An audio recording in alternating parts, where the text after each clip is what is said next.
Tell me how you and Andrew Tate first communicated. So I posted this tweet and it was about, just the whole topic of porn and how one of my friends, very close friends, who is a guy, came up to me and he was like, "Oh, by the way, like I haven't watched porn in a while now. Like, I'm so proud of myself, whatever." Mhm. And I didn't think it was going to be, like it was going to blow up at all cuz it's Twitter. It's like everyone is very like open-minded. Everyone posts whatever is in their mind, blah blah blah, etc. Um I posted it and then it literally blew up within like an hour, I think. And then Andrew Tate commented. And it wasn't like a hate comment, or at least I didn't see it as a hate comment. Everyone else was seeing it as a hate comment because I think he said something like your friend is I don't know, like a pussy for telling you that. Like he shouldn't have said that to you. And I was like, okay, whatever. I didn't pay attention to it because one of my biggest things on Twitter, it's like, okay, don't pay attention to the hate. Because if you pay attention to it, then you're literally gonna fall into this rabbit hole of just, feeling bad about yourself and then not being able to be authentic because you care about what other people think about you. Um, so then because he commented, it blew up even more, and then I Was it a started. comment or like a quote retweet? No, no, no, it was literally a It comment, was like a just a comment. reply, Yeah, yeah, yeah, okay. and so, obviously, I don't know if you see, like, on your feed sometimes, Mhm. certain posts will come up because the people that you follow comment on Yep. them. So, that's what happened. Like, Mhm. all of his followers saw that he commented, and then they all started hating on me. Not hating on you though, hitting on your friend. Yeah, Yeah, yeah. you know what I mean? And I was kind of like, "Okay, I'm like, whatever." I just ignored it, and then I see this DM by Andrew, and I was like, "There's no way." I got excited, first of all, because I don't it's not like I don't like him, but also it's not like I like him. I Mhm. have like a Neutrality. yeah, I'm just, like, neutral with, like, what he talks about. Like, I'm open to it, but I also, like, don't agree or disagree. So he DM'd me and he was like, "Hey, like, I'm sorry for the comment if it's getting you any hate, like, it's nothing towards you, like, you did nothing wrong," with, like, a little heart, and I thought it was so nice. I was like, "You're nice, okay." So then I, like, replied to it, and I was like, "No, it's totally fine, like, I totally get it, like, it's obviously a controversial topic. I don't expect people to understand." Um so that was that. It was very interesting, because it's Andrew Tate. Yeah. So the fact that he literally came across my post and just commented, and then I don't know, it was just really, it was cool actually. Yeah, it's very cool. It's an interesting so really his like critique was that like there is no your friend, your guy friend. Cause what was it? Was he like was it I thought it was something like he was asking you for like help with like Y- porn or something yeah. or with not I watching don't porn. really remember what the post even like said exactly. But so his apprehension was like he shouldn't be like being vulnerable with like his His girlfriend. girlfriends, Yeah, yeah, yeah. because for some people, I think the way they see it, or at least the way I see it, for some people, men being vulnerable with their girlfriends, it's like them hitting on them or just showing them, like their weakest parts Mhm. and stuff. I understand why people are vulnerable with me because I'm just very, like, I'm a very understanding person when it comes to a lot of things, and I'm open to listening to people and hearing them out, never judging them. So I can see why, like my friend came up to me. Like the way I see it, it's not like he was trying to like hit on me or flirt with me or tell me like, "Oh, I'm becoming a better man," Mhm. because, trying to show off anything. But that's how people saw it, Yeah. you know? That's why they were kind of like hating on him and they were like, "Oh no, he's such a pussy." Like, he shouldn't have said that to you, and I was just like, "Yeah, whatever." So you think because there's like obviously this discourse like the kind of like that red pill community, Yeah. you know the red pill, right? Yeah, yeah. There's like the belief that you shouldn't be like vulnerable with Mhm. girls. Yeah. What's your take? Okay. I think, I used to be the type of person to think you know, because I'm a woman, I used to think, okay, like men should be open with, especially in a relationship, like you Yeah. should be open to your significant other. You should be vulnerable. If you want to cry, cry. But I completely understand like the whole red pill thing. Mhm. Because a lot of men, especially a lot of people that are very like, I have to be in my masculine, I have to like be strong and not show weakness.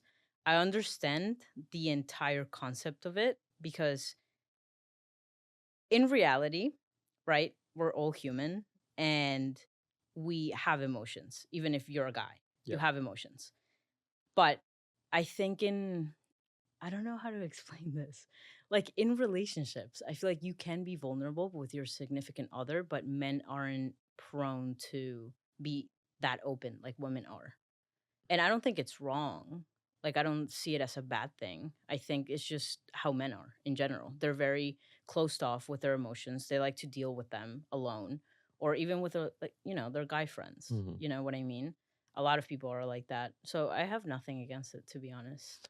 Yeah, it's interesting. I feel like there's a very fine line between, like, complaining and being, like, a very, Yeah. um, almost like a victim versus being vulnerable, like, "Hey, like, I'm going through this, but, like, I got this," versus, like, the Yes. victim of, like, "Everything's, like, the world's killing me," Yeah. and then I feel like that is a very different than, like, "Hey." I feel like who has a really good, who does this really well is, like, Sebum. Have you ever Yes, I was actually seen gonna that? bring him up. Yeah. He he has that mentality of, being in your masculine, very important.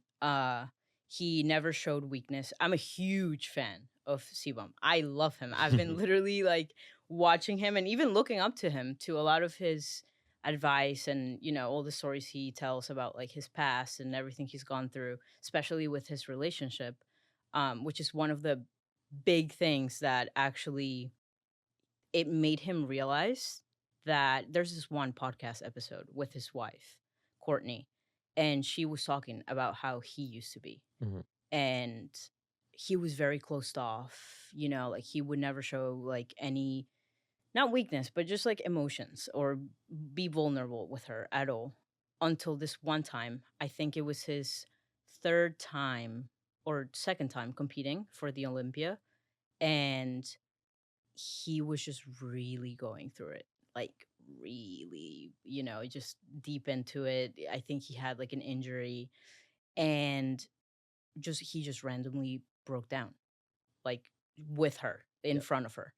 And he even said it. He was like, like I wasn't used to it, but she was kind of like my strength in that moment. And it's not wrong to be vulnerable in that way. And like you said, like there are a lot of guys that have the victim mindset and they're very like, like I'm going through it. I can't do this. Yeah. A lot of breakups are literally based on either the girl or the guy just being like, I can't do this because they're just going through something. And in my eyes, it's like you can be vulnerable, but don't be weak. Yeah. You can't be weak. And weakness for me, it's like giving up and just complaining all the time about something that you're going through and, kind of making the other person feel shitty about it, you know? So, yeah. Yeah, I definitely I think I share that sentiment for sure. It's like there's a lot of, like, the vulnerability and the victim mindset. Like, Mm. they're 2 different things, and I feel like they kinda get misconstrued, and people think, like, being vulnerable means sometimes being, like, acting like a victim in front of Mhm. your girlfriend, which that obviously is unattractive. Mhm. But there's a difference between actually just being vulnerable, like you're going for the Olympia and shit's happening, Mhm. and it's just that's a very different than Yeah. crying about the way life is treating you, you know? Yeah. That's literally what happened to Sebum. He was like, I broke down and I told her how I genuinely felt. I was scared, you know, because I didn't think I was gonna make it. But then, Courtney, his wife, she was just telling him like, you can do this, you got this, whatever. But he wasn't like, he knew deep down like he wasn't gonna give up. Yep. But he needed to express that with her. So I don't think there's anything wrong with that. Like you said, he was just being vulnerable. He wasn't having the victim mindset, like crying about it and then saying like, I'm not doing this anymore. Yeah. I give up. Like I can't, like Totally. instead he just kept going, and at what, like he won the Olympia 4 times. Like he's awesome. Yeah. So from like a girl's perspective, obviously there's like this massive influx of like men's, I don't even know what to call it, like men's relationship advice on the internet that seems pretty um like extreme in some ways, I guess you would Yeah. say. Like I'm sure you see it a lot. What do you think some of like what do you think they get wrong or things that you like see sometimes and you're just like, that's just like not true. I think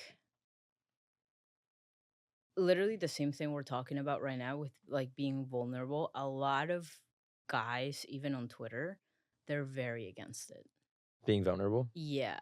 And I think it's really out of fear of kind of stepping out of, that masculine energy that they're in. I don't think people realize or know at least the difference between being vulnerable and having the victim mindset. Yeah.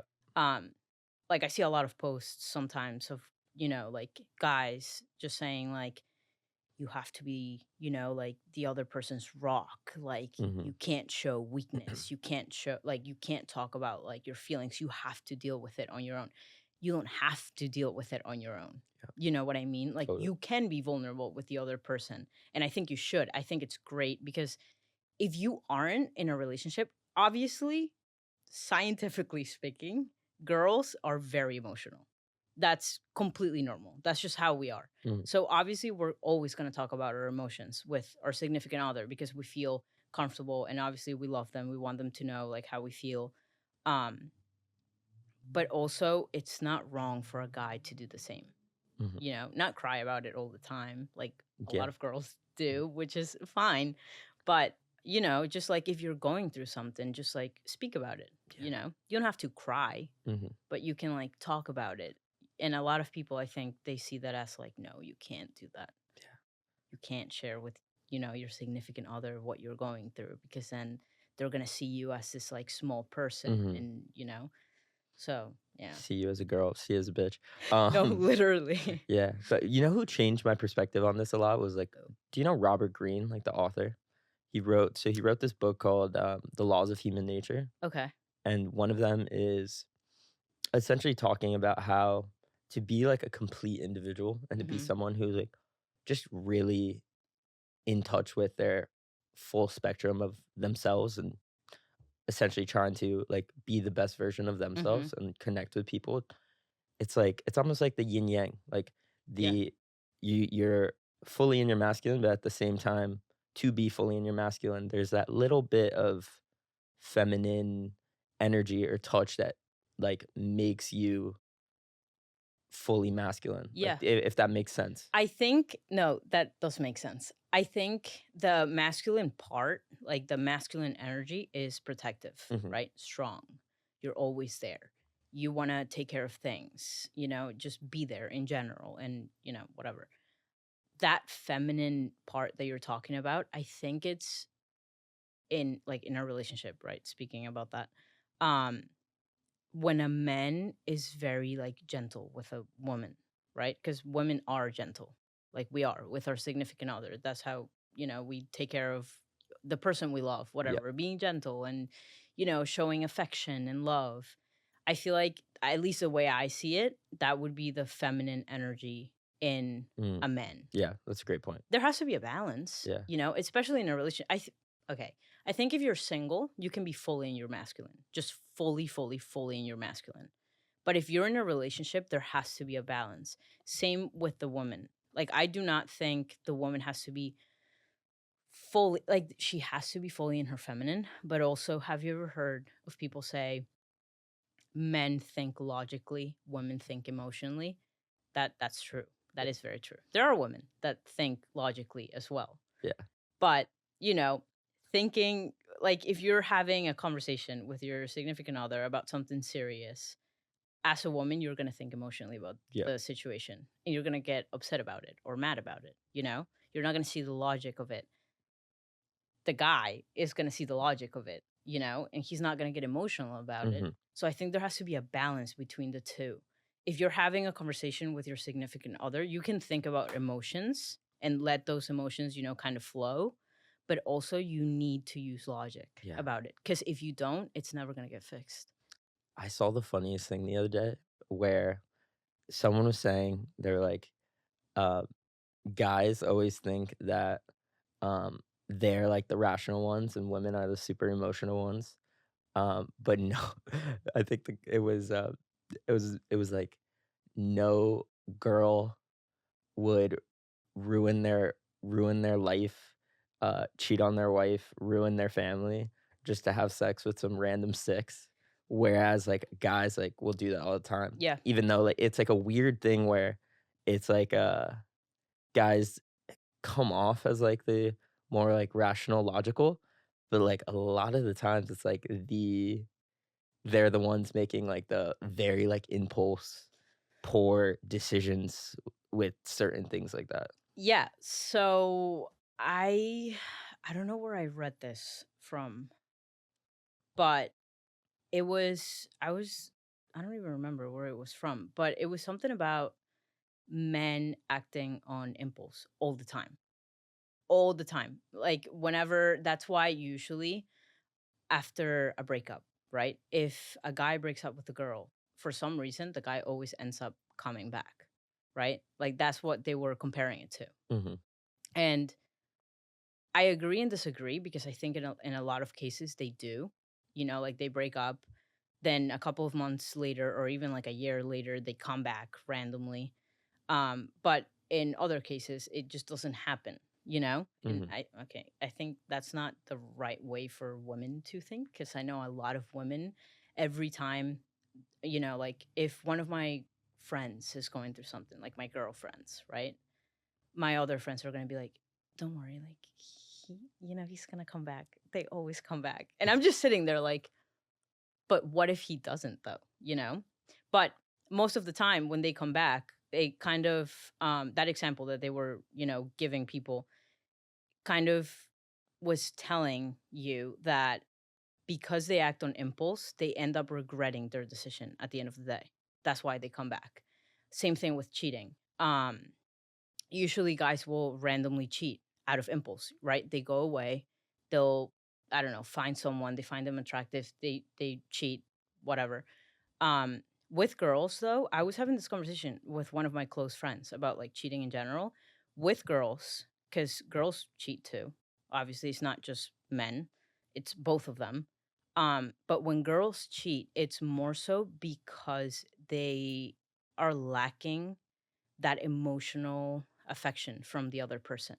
So they kind of have this need to fulfill that void that mhm, they feel in their relationship. So they cheat. For men, it's more of the sexual part of it, right? They're lacking that. yeah, And then they find someone attractive and they're like, I'm just going to cheat, you mhm, know, whatever. She's never going to find out.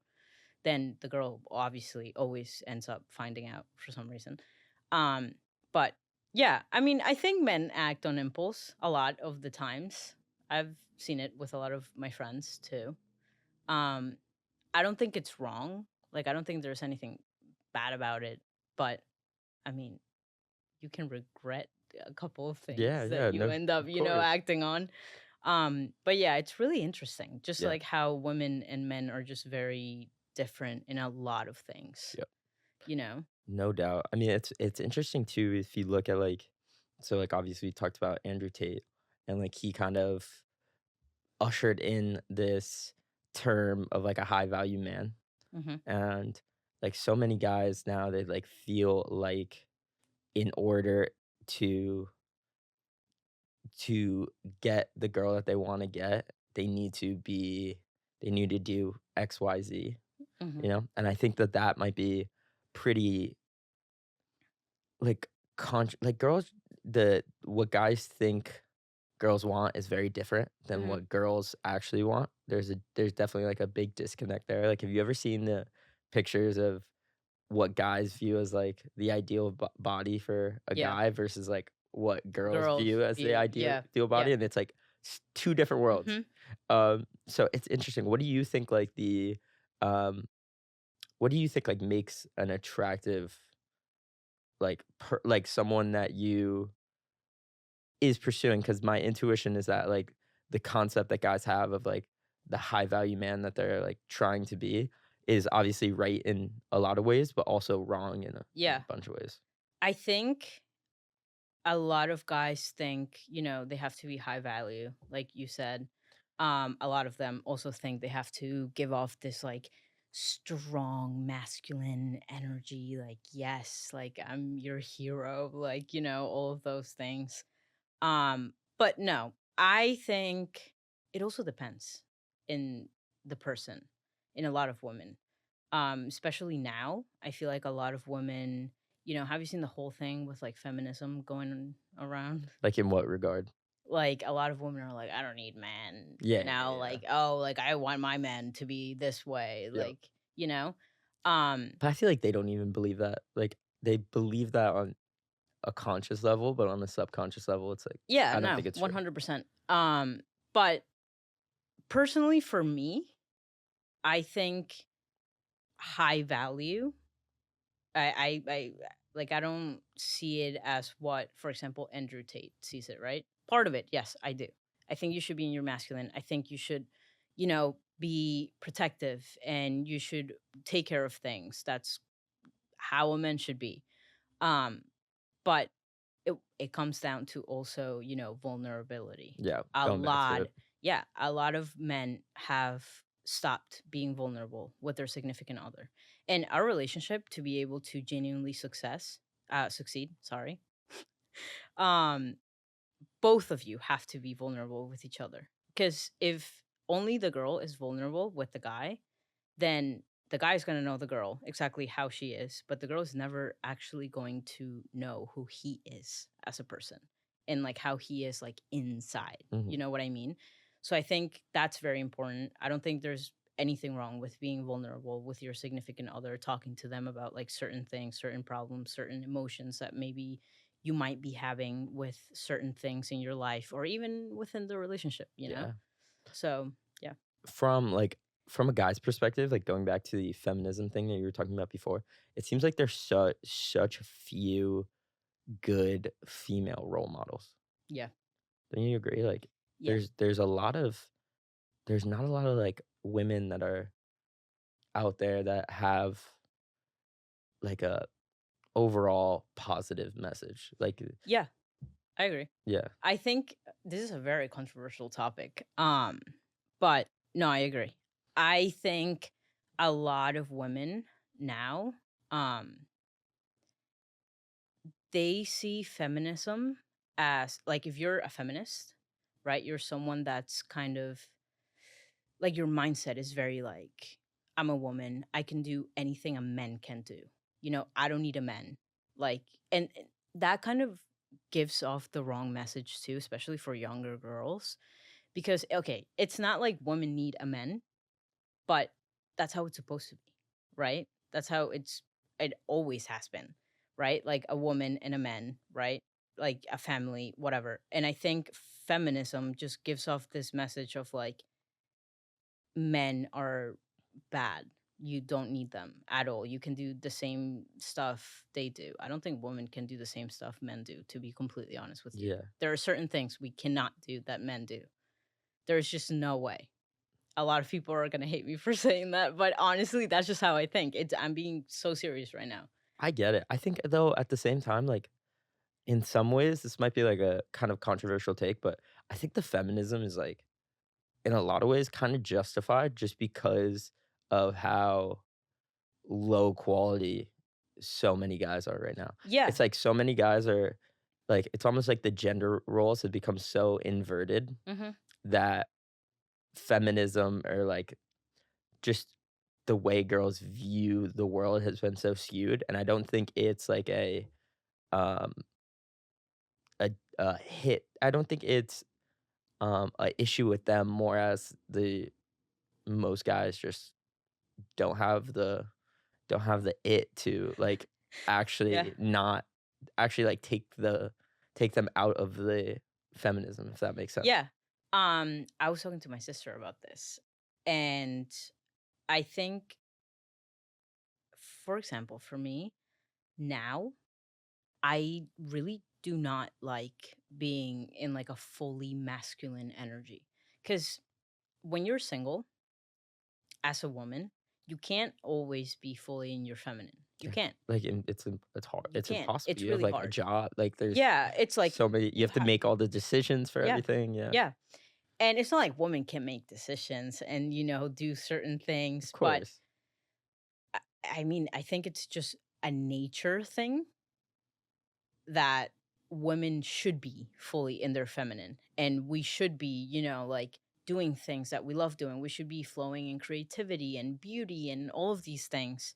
But feminism has kind of made women think you have to be in your masculine. You have to be protective of yourself literally 24/7 all the time. You do not need a man. Like you can do it on your own. Yep.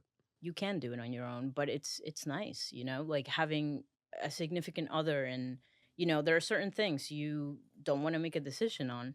You have your boyfriend or husband to do it for you, and you can be just feel free with like who you are as a woman, and just kind of flow in that feminine energy, and not worry about the things you worry about when you're like single and alone and Mm, all of those things. So, yeah, I'm not a fan of the whole feminism movement thing going on. I wouldn't judge anyone that's kind of in that whole circle. I get it because I feel like the whole movement was created, like you said, by women that we're trying to fill a gap. most, yeah, but most definitely they have gone through probably the worst experiences with men, with very low quality, like men. So they have this mindset of like all men are the same, Yeah. and it shouldn't be like that. It's the same thing as, for example, you saying all girls are the same. We're not, So having that mindset is, for me personally, it's completely toxic. You should never have that mindset, because then you'll literally end up alone your entire life. And that's sad, Yeah. for me at least, to think about it. I would never want to, end up alone and not find the love of my life, the Mhm. person that, So, yeah, I think it can become toxic to be in that whole mindset of Yeah. like, all men are the same. They're all assholes. They're all gonna cheat on you, hurt Mhm. you. They aren't. So, I'm curious about this because, um, a lot of girls are scared to lift weights, Oh, yeah. and this is something that you've been kinda talking about and doing for a while now. What benefits have you gotten from, like, lifting weights as a girl? So I actually used to have that mindset Yeah. of just being afraid of lifting weights, going to the gym, and just, doing things that guys would do, for example, right? Yep. So girls kind of have this mindset of you have to be skinny. You have to be skinny, Like you have to be skinny as a woman to look good and look beautiful, blah blah blah. Point of the story, that has literally created a lot of problems with women with eating disorders, and literally a lot of girls have ended up in the hospital literally because they wanted to be skinny, and because they're so afraid of choosing the right path with, like, when it comes to health in general. I was one of them. I went through a lot of eating disorders because I, had that view on, like the body type for a girl. Like you have to be skinny. Um, Completely wrong. People also think that if you lift as a woman, you're gonna get big. You're literally not gonna get big. It's impossible to get big. I've tried my First, whole life to get big, and I'm still not big. yeah, it's not working for you. It's It's not okay. working. It's It's a okay, baby. struggle out here. We're trying our best. Just Yeah, start taking some tren inject. yeah. Sorry. Become sebum. It's fine. It's totally fine. But no, woman cannot get big by lifting. And that's honestly because we don't have high levels of testosterone, obviously. You know? Um, Men get big when they lift because testosterone levels. Women, that doesn't happen. Mhm. The only thing that will happen, like, yes, your muscles will grow a little bit, but they'll tone. That's it. Unless you're taking something. Yeah. And, if a woman is bulking, right? If you're eating a lot of calories, um, and you're eating a lot of protein, a lot of fats, you're bulking, you're gonna look big because Yeah. it's muscle plus body fat. Yeah. So I think that's also why a lot of women are scared because they see a lot of people on the internet that a lot of girls that lift that look big. Yeah. But those girls are either They're in like something. There's there no yeah, shot. there's a lot of No shot. the like the fear comes from the people who are taking like steroids and Yeah. like that's what they think is gonna happen to them. Yeah. So for me, I started lifting 3 years ago. 3 years ago, 4 years ago, probably 3 or 4 years ago. I started really getting deep into like just the gym and learning on my own. I don't know why a lot of people need like a personal trainer. You can literally just teach yourself. It's What really not what that hard. what would you say like if someone was first getting into that though and they like don't know where to go, especially as a girl because I feel like the programs obviously should be Yeah. different for you Yeah. and most of the advice is very like focused on men. What I know now, follow your cycle. Very important, right? Because, for example, the week before your period, you're going to feel weak. Like Mhm. you're not going to be able to lift whatever you lifted like 2 weeks ago when you were, ovulating, for example. You can lift so much because you just feel amazing and your progesterone levels are just, super high. So you feel amazing. But the week before your period, you usually feel really tired. You feel weak. You can't lift a lot. So it's very important to kind of, for example, in that window, just lift very little and kind of just learning like your body in general. Yeah. Like, where your cycle is. Like, when do you feel the weakest? When do you feel like the most like stronger? And that's important. That's number one. I wish I started like that. Um, and also finding the type of training that you like. Because now I don't lift every single day. I do more of a hybrid style type of training. So some days I will literally just run. Some other days, or well, most days, I will do mobility and conventional trainer with like the kettlebells and all of that. You know what I mean? Super fun. Um, and then maybe like 3, 4 times a week, I'll like actually lift, Mhm. right? But the times where I feel super weak, I won't lift because I just like my body doesn't feel like it. Whereas like in the past, I would lift every single day and I would literally end up just super, super tired Yeah. and just feeling very like low energy. Like my mornings would be very like just foggy. So that's very important. Just learning your body, learning your cycle as a woman, and just going from there, like which type of training do you like? A lot of Yeah. people just do conventional and other girls just do just lifting, but there are certain days where they don't PR, for example, right? They don't lift as much or hit a PR and stuff like that. um so yeah, I mean, I feel great doing hybrid. It's amazing. I like my energy levels are literally just great right now. My cycle has never been so like in time. I used to have a very regular cycle, Mhm. which was scary sometimes. Um, but now it's like always in time, always in sync. My energy levels, like I understand like where I'm at each week that passes by. So that's, yeah, one of the things that I think a lot of people should look out for. I think every woman should go to the gym. They should lift. They shouldn't be scared of weights because you're not gonna get big like a guy. That's just impossible. It also depends on your body type though. True. Yeah. Because there are girls that naturally because a lot of girls are scared to grow here, right? Mhm. Their upper body. Yeah. Just don't So train it as much though. yeah, don't train it as much, or just simply keep the reps super high, the weight super low. So Smart. then you only literally tone your upper body and then the fat just kind of, Mhm. lowers. Um but it's like me, for example, right? Like I love my body. I love my body type, but I do find it really hard to kind of tone my upper body. And sometimes that can really get in your head. Like, cause you mean, like, when you lift up your body, you got, like, bigger is what you're saying? Yeah, like I hold a higher body fat percentage and I hold more water Mhm, in my upper body, got you. which actually you see it a lot in girls too. A lot of girls just literally hold more water in their upper body. Mhm. I really don't know why. I haven't looked into that, but it's one of the things people should know too. Um, so, in the past, I used to lift really heavy when it came to like my upper body. Now it's like, okay, I know I have the muscle, but now I want to tone it down, Mhm. right? I want to tone like lower the fat percentage, tone everything.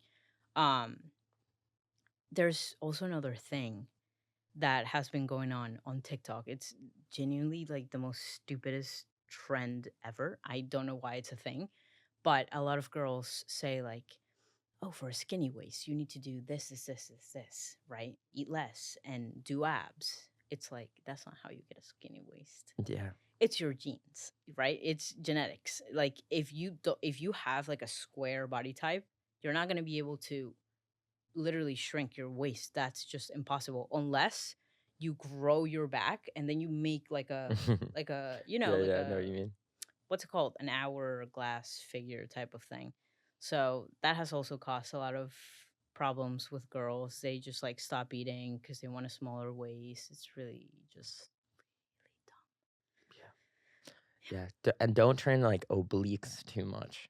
Oh, no. Yeah, that's Do a not bad do that. idea. I went through that. I went through a period of time where I was like, I'm training abs every single day and obliques because I want that, like figure of like my obliques just looking good, whatever. And I think it was within a month that for some reason I started feeling like wider. I don't know if that was like in No, my head, but no, no, definitely, like, the obliques make you, like, a lot wider. yes, and Yeah. I noticed when it was so random. Like I was training obliques every single day, plus abs, just like regular abs in Yep. general. Um, and I remember I was going out one time with like my friends. I put on jeans and they weren't fitting me like they were before. And I was so confused. I was like, wait, there's no way because I'm doing abs every single day. And then I looked into it and I was like, if you train obliques, they're like it's not gonna slim you down. It's gonna literally make you Widen you. wider. Yeah, A lot of people don't believe in it yeah. either, and it's like it's literally, like, obvious, though. It's a muscle. If you Yeah, train a yeah. muscle, it's gonna It grow. gets bigger, yeah. Yeah, and it's funny too, cause like, abs are so made in the kitchen. Oh, Like, 100%. training abs does not make that big of a difference Yeah. in terms of, um, like, actually having a skinnier waist, especially Yeah. as a girl. Training abs, it's more so for you to have a strong core Yeah, and be yeah. able to lift more in general, like Mhm. deadlifts, for Yep, example, right? If you deadlift, you have to have a strong core yep. because everything is also here, right? Mhm. All the strength, even when you're lifting, like, you're literally putting pressure on your core. Um But yeah, don't train obliques as a girl. That was a mistake for me. Don't ever do that. Don't follow those same steps. So what have you so you do a lot of kettlebells, like you were saying before. Yeah. Um, what does that look like? Um, so I started doing kettlebells like a year ago probably. Um, one of my friends got me into it because I would always see him like doing them. So I got into it. It's so fun. So fun. Like my core has never been as strong as it is now. And it's also because you need a lot of mobility, like to be able to Mhm, put it up. Like if you, because you can do kettlebells, but you can only do swings. That's it. mhm, Right. But if you really want to get like deep into it, you can do little tricks with it. mhm, Right. Like one arm, like snatches and like turkey get ups you can even do with them. It's so much fun. Um, they have helped me so much when it comes to mobility. I am not flexible. That's number one. I am so not flexible, like, at all whatsoever, never have been. Since I started doing kettlebells and since I started learning how to do, like, certain flows, that's what they're called, mhm. um, you start getting more flexible. You start getting, like more mobile with like certain things. They're super good with like stretching and like warming up your muscles because it's weighted cardio at the end of the day. True. So you use a lot of mobility, a lot of like stretching to get like down or like even just like swinging everything. um there was this one day where me and my friend, we were creating a flow. We were just coming up with one, and there's this one part where you have the kettlebell up, and from there you swing it to your side, you Mhm. catch it with your arm, then swing it again, catch it with your other arm. And I remember her saying, how do you stop your arm from like falling? Because the kettlebell, Yeah, yeah. depending on the weight you're using, it's obviously going to be heavy.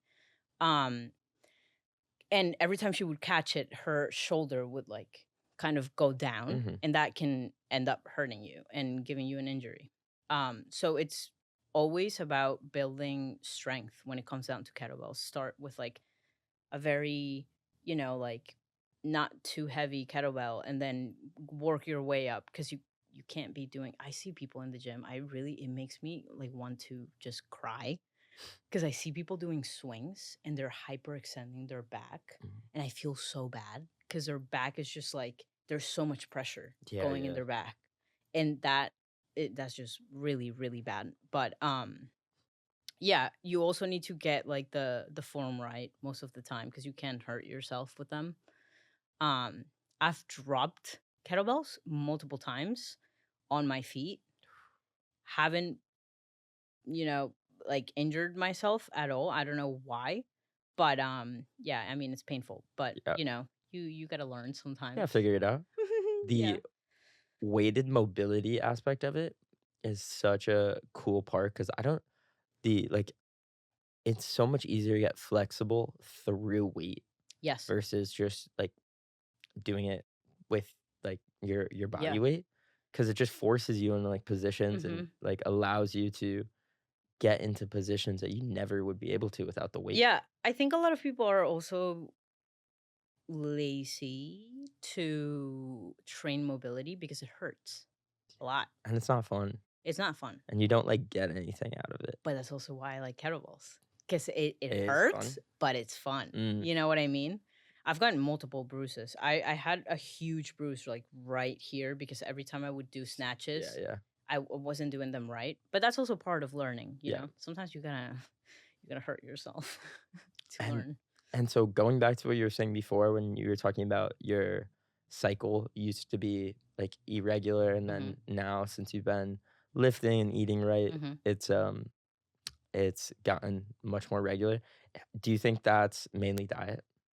Yes, it's just lifestyle in Yeah. general, 100%. My cycle was irregular simply because, 1, I wasn't eating enough. Mhm. I wasn't eating enough fat either. It was always very, like, salads, chicken, salads, salad, salad. Mhm. You know what I mean? Um, and your body, especially as a girl, you can never have you seen like the posts where, people say like as a girl you can't have like a full six pack. Yeah. A lot of girls have full six packs, but they don't know that's actually really unhealthy. Like that's really Like, bad for being that you. lean is what you're saying? Yeah, you can't. You Yeah, yeah. simply can't. But I used to have that mentality of like as a girl you have to be skinny, blah blah, whatever. So that kind of messed up my cycle a lot because one, I Trying don't to be too skinny. yeah, like I don't have enough, like the correct body fat in my body Mhm. that my, like cycle needs in general to Yeah. be able to be regular. So it literally was so unbalanced. It was annoying because it was like one day, okay, like, I'm supposed to get my period and stuff, and it just wouldn't come the entire week. And I would be like, what happened? So it's definitely lifestyle. You need, as a woman especially, you need to eat fat a lot. Fat is also food for your brain. So you're supposed to 100% for your hormones as well. You need to have balanced hormones unless you're literally gonna feel so like just foggy and just your energy levels are gonna be super low and just yeah, no. I feel that. I feel that. What do you, what's the diet look like now? Now, animal based. It has been for a year now. Yeah, for a year now. A little over a year. No. Yeah, a little over a year. Animal based, a lot more carbs now because my body thrives better with carbs, simple carbs like rice and fruit, literally. Yep. Also, you kind of have to figure out too, because for example, have you seen a lot of guys are way better on like a full on animal base, like super high fat, no carbs or very low carbs, right? Yep. Most guys are good with that. They can get lean with that. They get, like leaner, whatever. Have you seen Noah Ryan talking about like the whole thing?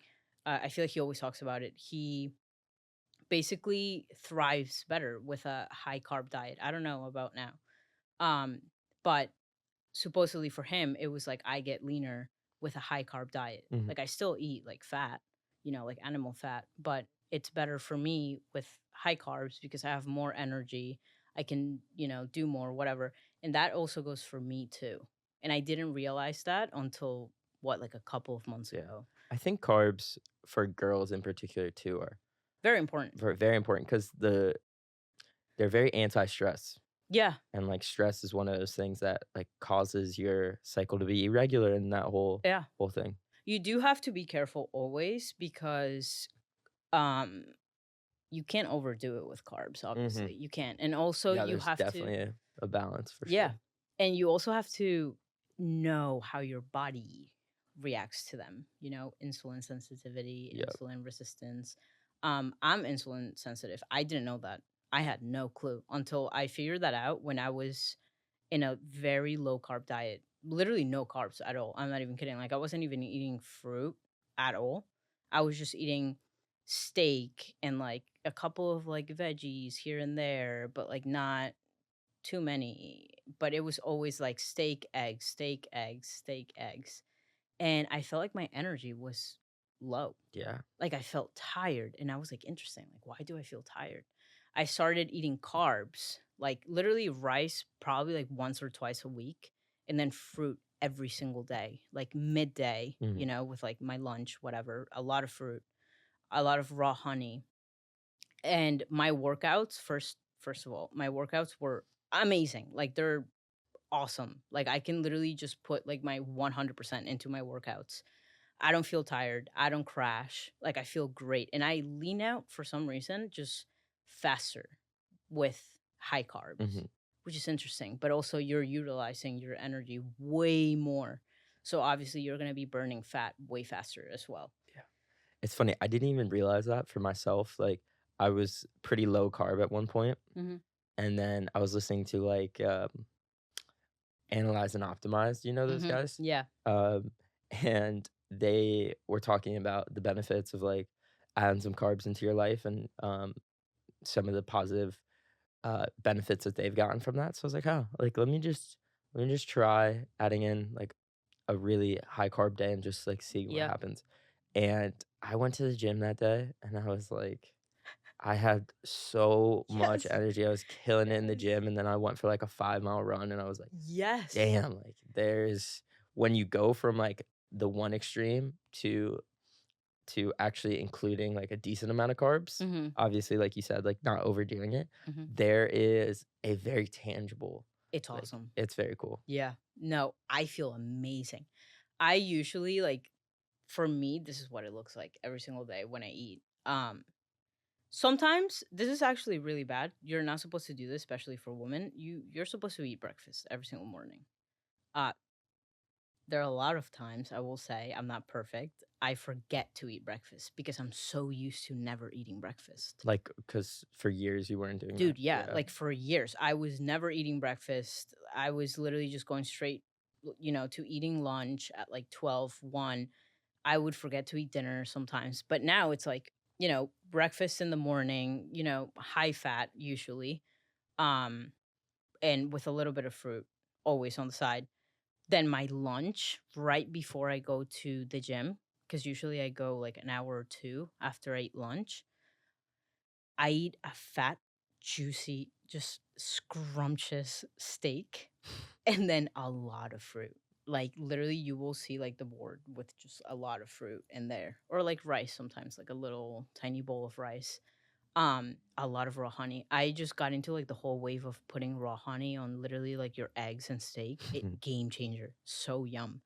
Um and my workouts are just amazing because I'm just like, like all of that, like one sugar and also carbs are literally just getting me through the workout Yeah. fully.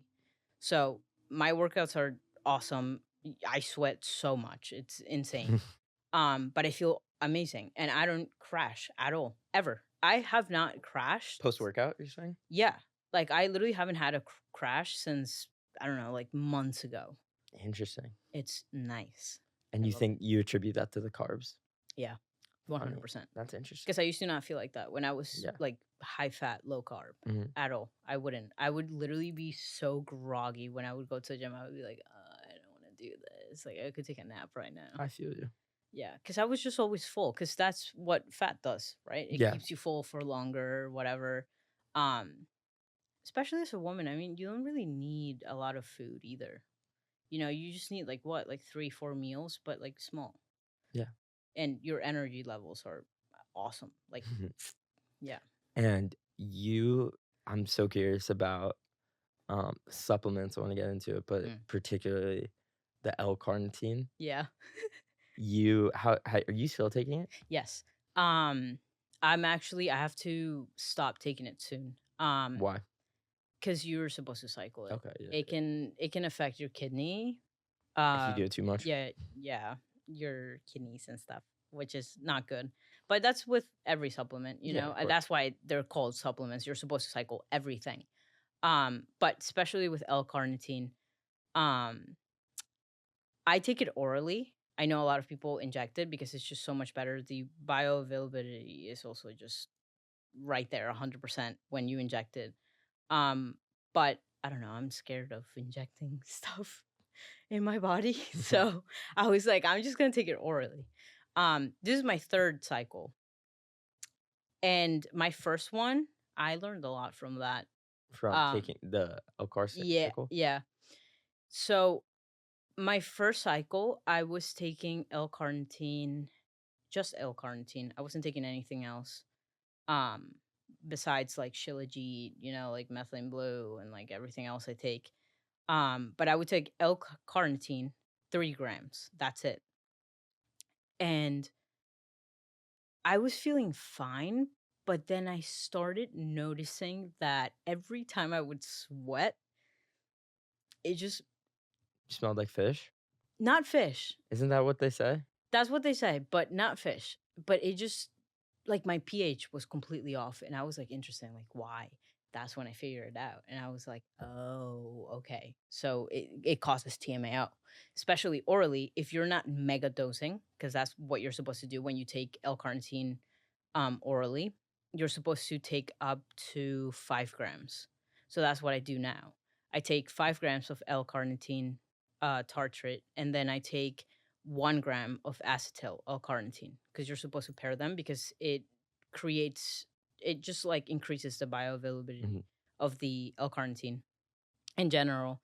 And you're supposed to also, you can either eat a lot of garlic or you can just supplement, like, like, Do you supplement with it?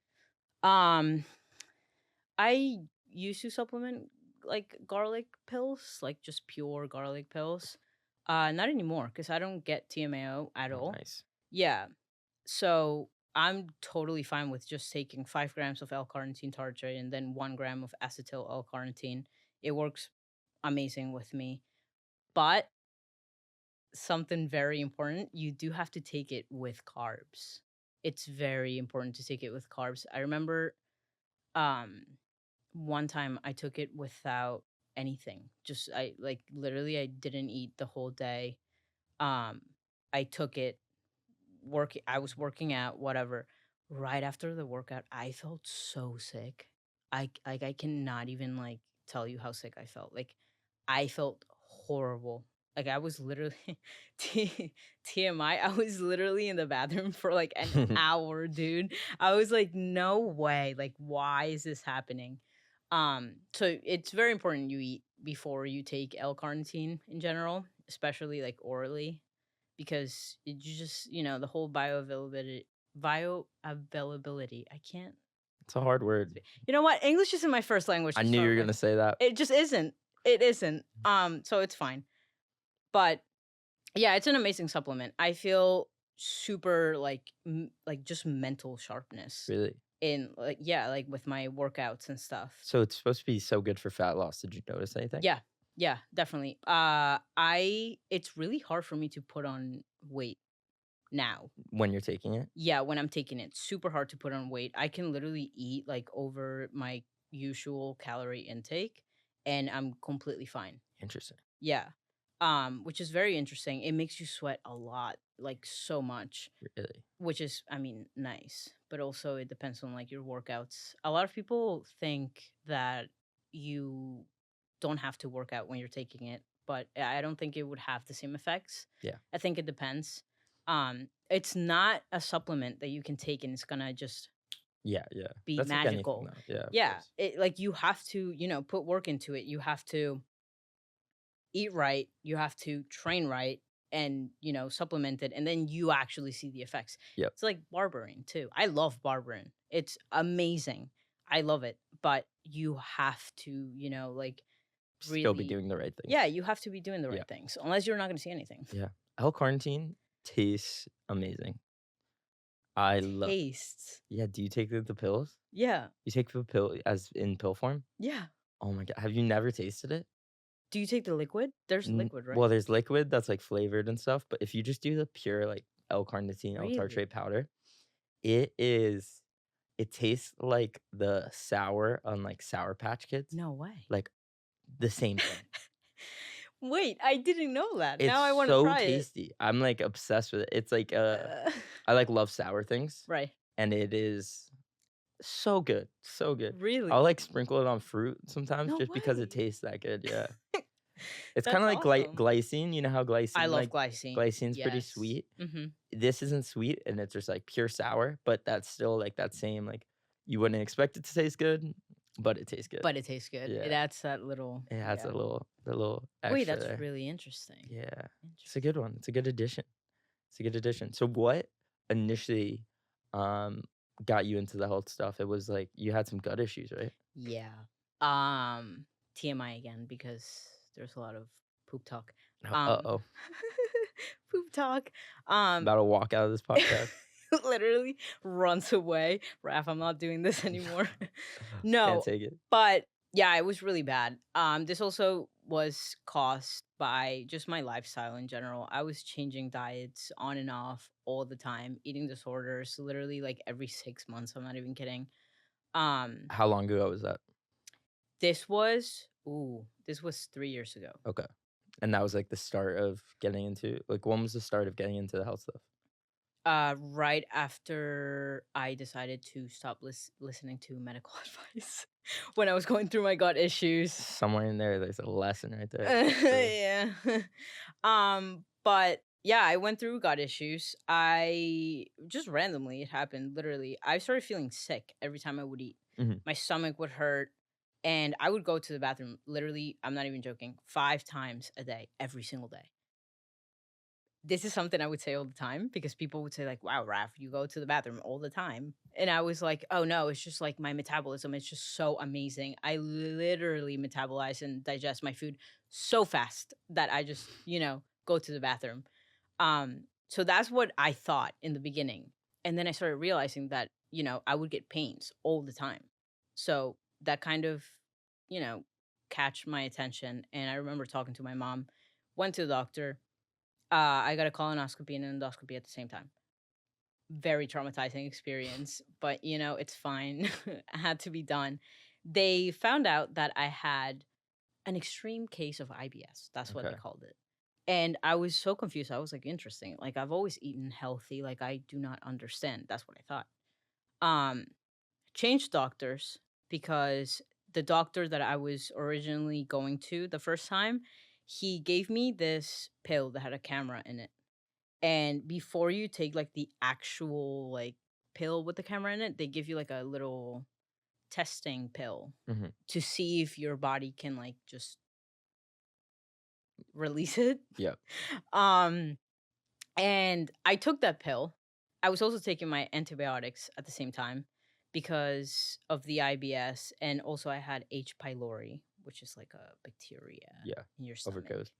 Um, and right when I take that like testing pill, whatever you want to call it, I started feeling so sick. Like so sick. I was literally in the bathroom just like crying. I started getting rashes all over my body. Damn. Yeah, and I was like, "Interesting, like, why is this happening? Is this, like, that pill, or is it, like, the antibiotics in general?" Mhm. Went to the doctor again, and they were like, "Oh, you were supposed to take these antibiotics for a week, not 2 weeks." I was taking them for 2 weeks. Mhm. Um, then I thought it was, like, the pill. They were like, "That pill literally has nothing to do with this, Mhm. whatever." I don't even know. Then I decided to change doctors, never took the actual, like, camera pill. Mhm. Um I changed doctors, and they came out saying that I had IBS, H. pylori was gone, but then I had ulcerative colitis and ulcers in my intestines. So all of that, literally just all together. And I remember I was like, interesting. Like, why am I going through this? Like, I have no idea why this is happening. My mental health literally took a toll. Like, Yeah. it was horrible.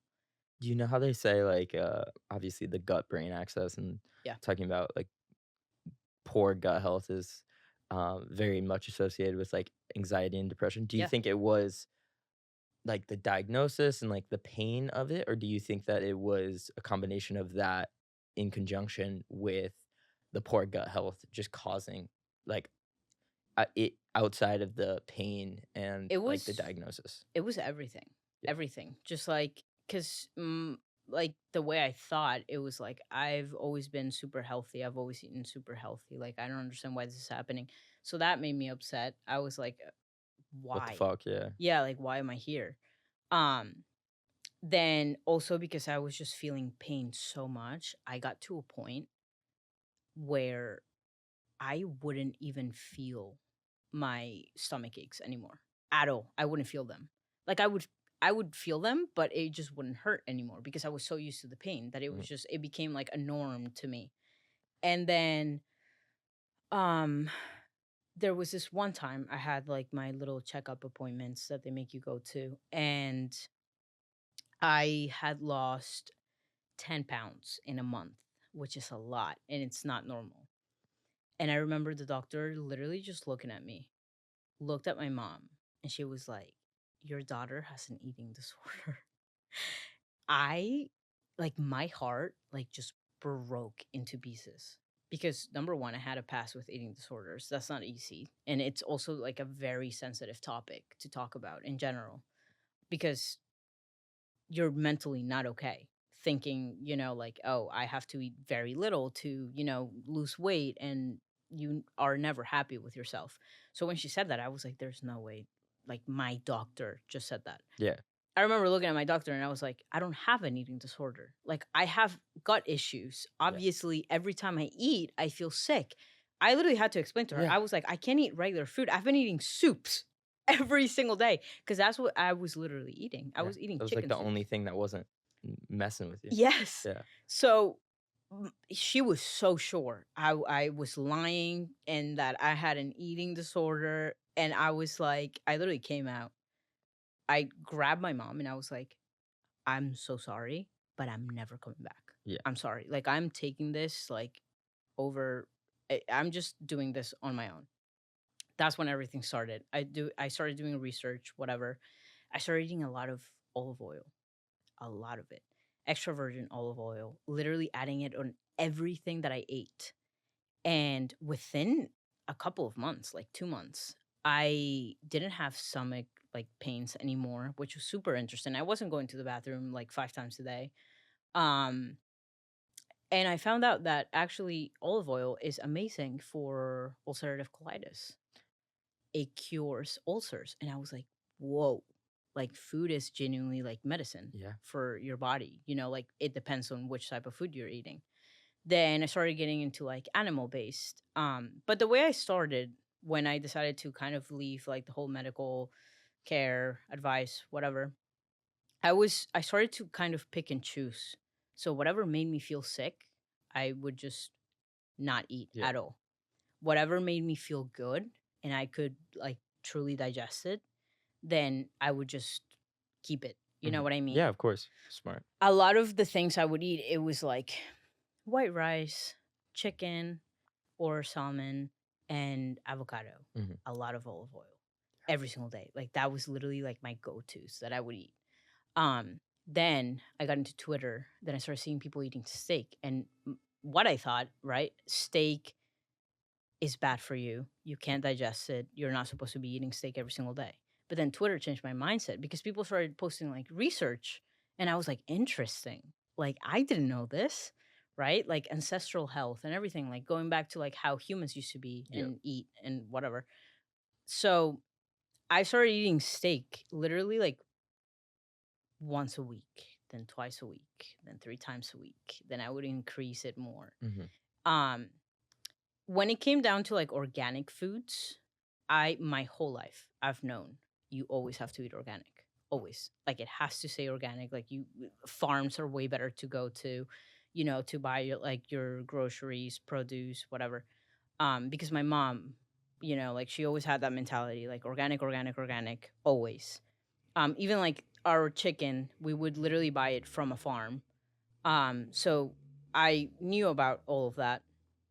And I just started eating animal based every single day. I started eating steak every single day, fruit every single day because I wouldn't eat a lot of fruit. Raw honey on everything, bee pollen. I started getting into literally all of that, just eggs every single day. And yeah, I mean, it was awesome. So and now I'm fine. Like Let's my stomach go. is completely fine. Whew, fuck. It's crazy how common of a story it is with the Yeah. disenfranchisement or, like, disenchantedness with the medical establishment. Yeah. 'Cause it's so fucked up, like, that is such it's a fucked up story, but it's, like, at the same time, it's so common. It's very relatable for a Yeah. lot of Oh, yeah. people, which is sad. Which is sad. But here's the thing. I think it all depends, Yep. right? I don't think it would be right for me to shit talk doctors. Yeah, there's a time and a place, and obviously, Yeah. there's protocols they have to follow, and they don't wanna lose their medical license, and, Yeah. like, I talked to Dr. Aboud from Yeah. Twitter? Yeah. Love Um, them. so me and him were just having a conversation, he was telling me how, like, if he were to recommend something that, like, he believes in, but the standard practice of care is a different protocol, Mhm. there's a very good chance that he could lose his medical license if the person Yeah. complains. And, like, doctors go to school for so many years. They're in so much, like, debt after they finish school. It's like, Yeah. that's a big risk to take on to actually do what you think is right in Mhm. comparison to, um, what they tell you to do. Yeah. Also, here's another thing. Um, I made a post on Twitter and it was me talking about like how sometimes doctors don't know if you're pre-diabetic, but when they do, when they tell you that you're pre-diabetic, they'll give you pills. And they don't give you like that whole talk that they have with Yep. like people with Mhm. diabetes, you know what I mean? When they should. Um people but it was my fault, to be honest, because I didn't sometimes you have to put context into Yeah. It's posts. hard to be nuanced on Yeah, in and a people tweet. will literally take it and think you're just completely shit talking, Yeah. like, the whole medical um, but most of the time, doctors will literally tell people, "You have to change your lifestyle." Yeah. Like, "You have to make this change," but people only choose what's easier. Yeah, yeah. Right? I'm too busy. I can't, I don't have time to cook. I don't have time to do this or go to the gym. Just give me the pills. Yeah. So they choose the pills over, the doctor's actual like good advice that they Mhm. have for them. Yeah. So I think it's a very, Nuanced. yeah, very controversial topic too in general. Yeah. You know, a lot of people are like, yeah, doctors are shitty. Like you can't listen to them, but there are actually good Oh, doctors of out there. course. Yeah. But yeah, yeah. Absolutely. Yeah. It's funny too. It's an interesting thing. I'm sure you can relate to this though. The nature of having like something to overcome with like you had gut issues or something related to your health, it's almost a perfect parallel and happens in conjunction with your own like personal growth. Mhm. Like as you're healing your body, Mhm. you start to just grow so much as a person because Yeah. the skills that are required to grow and Mhm. heal yourself, um, it like forces discipline onto you. Mhm. It forces you to find enjoyment sometimes of things outside of Yeah. food, which like is so um like you need to learn like emotional control. Mhm. Like there's so many different aspects of getting healthy that turn you into just a better person and just like a more improved person. Yeah. No, I agree. I think one of the biggest things that it kind of just made me grow too with like this whole like health journey was understanding the connection of your gut and your brain. You know, because a lot of people don't like realize that both of them are literally connected. If your gut is completely off, your brain, like your mental health, is just Yeah. off. If your mental health is off, you're literally gonna have anxiety and everything, and you're gonna feel it in your gut. Hmm. You know, like have you ever have you ever heard people say, "I'm gonna shit myself. I'm so anxious right now." They're being so serious That's about a it. unique thing to rap. I've never heard that in my entire life. That is a No, I made up swear. statement. I No, swear. I know what you're talking about. I'm just Like, they're messing with so you. serious. At Yeah. least I would always be serious about it. I would be like, "Oh my god, I'm so nervous. Like, I need to run to the bathroom right now."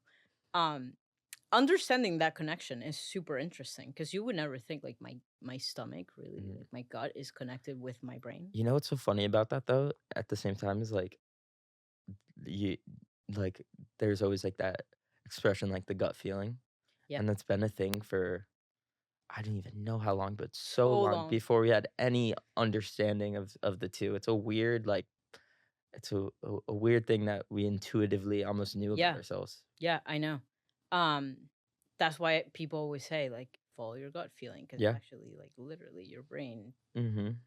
like just interlinked.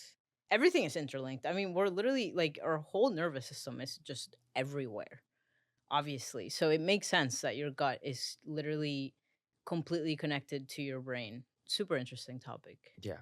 I love it How has your mental health changed from the gut? so much, so Yeah. much.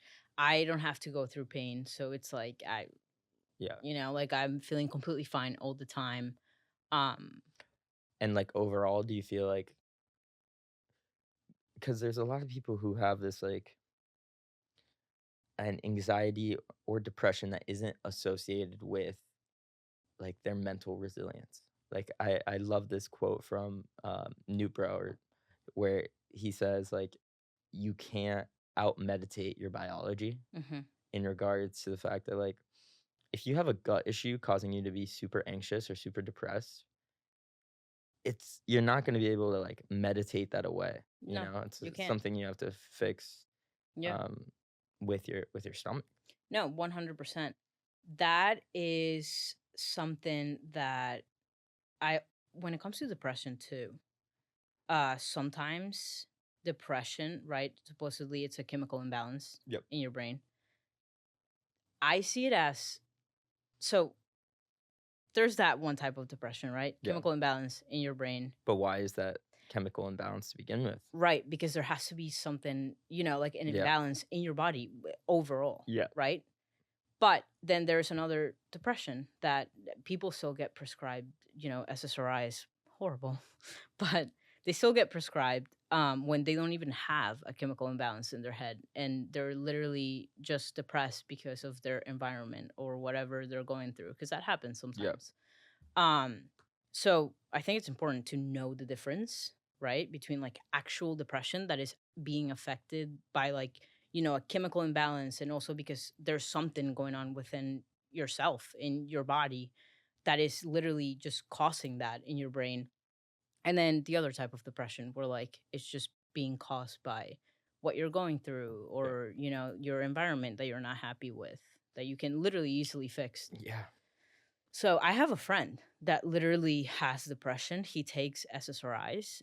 And when I was like looking into the whole like why depression is caused and like what causes that whole like chemical imbalance and like your gut too being connected with it.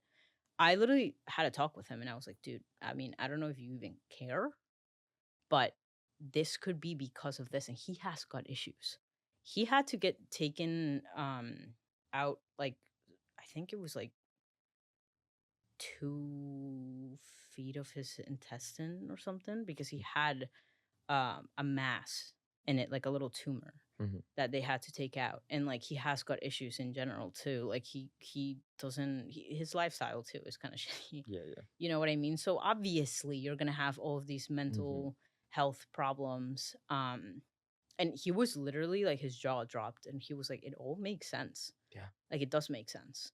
But sadly he didn't want to take action. Yeah, So hard to implement. yeah, it's It's really hard to make the hard. change, It's really yeah, hard for sure. no doubt about it, but I love this, it's pretty cra Gary Brecka had this quote where he said, he had never seen someone with anxiety that didn't have a gut issue when he did the deep dive. You know what's really interesting? I feel like everyone has gut issues. Yeah, yeah, Everyone. I and haven't met anyone that hasn't said to me like, "I need a Tums." You know Tums? yeah, yeah, yeah. Yeah, I need a Tums. Like I have gut issues, or I'm going to a doctor to like fix them, and I'm like, Yeah, they're running rampant. It's crazy. It's interesting too, like, I heard, Brute DeForest, did you know him? no. He's a Twitter guy, but so he was saying how he's very well studied on, um, the great philosophers, and he Mhm, was like, "They talk about every emotion on the spectrum, but they never talk about the anxiety in the way that we're seeing today." And his, like, sense was that it's because it wasn't a thing mhm, until our environment got so messed up mhm. that now we have, like, this new sort of anxiety that it wasn't, like it wasn't something that people experienced before, like, the Industrial Revolution, and I think it's a Interesting. very fascinating idea that might have some merit. That's actually really interesting. I feel like just everything has to do with like the way everything has changed in general. Yeah. You know what I Mhm. mean? Whether it's the start of our conversation talking about relationships or with Yeah, food. in general, Yeah. everything is caused um by society and the world we live in now, even our food, right? Yeah. It's literally our government. I mean, they're supposed to protect us, but they technically aren't. Another controversial thing to say right there. Mhm. But they aren't. They really aren't. I mean, I grew up in Peru, right? I'm from Peru, and my whole life there, like my whole childhood from when I was born to I was 9 years old, I ate literally just full on organic because in Peru, we grow our own stuff. We don't even use chemicals, pesticides, anything. And also raw milk in Peru is so popular. It's completely normal, right? Like we literally I would drink raw milk growing up all the time and I would be completely fine. Yeah, way before it was cool. Yeah, Yeah. I'm that cool. Mhm. Yeah, But it's yeah. funny though. I mean, I posted this picture on Twitter like a few months ago of like this random steak I got at the grocery store in like this small town in Spain. Mhm. And it was like this dark, dark red. And it was such and the fat was like yellow. It was this whole it almost looked like a different animal in It comparison yeah, to the meat we have today. and And it's that's like supposed to not look even like the that. worst part. Like meat of all things is one of the things that like animals or cows when we're talking about red meat, they have two stomachs that help them filter out a lot of the nonsense that they experience. So like of all the things, that's even one that's so mild on the spectrum where you look at like food and glyphosate and Mhm. all of these other things that are getting like directly into us. It's yeah, I don't know what to Yeah, make of it. even with chicken, right? Like the whole stomach talk, like how cows have two stomachs. That's also another reason why we can digest it, like, digest the meat better Yeah, too. I don't eat chicken often yeah. either. Like I eat it like once a week probably. And so Yeah, I mean, I to me, it makes me, like, wanna prioritize, like, detox and sauna and sweating so much more because of that, like, the modern world, it's hard to escape all the toxins, Yeah. so, yeah, Especially in the gym, because everyone I mean, even I am a victim of it.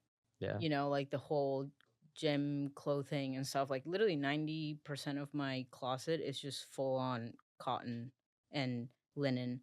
And then the other part of it is like gym clothes that's like polyester mhm, and, all of yeah. that, which sucks. But Yeah, but kinda has to be, yeah, there's you no have to good work with it. alternatives, shout out Raker, for guys, but Yeah.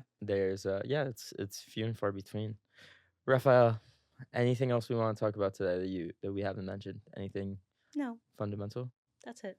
Well, thank you for the Thank fun you. convo. Thank you.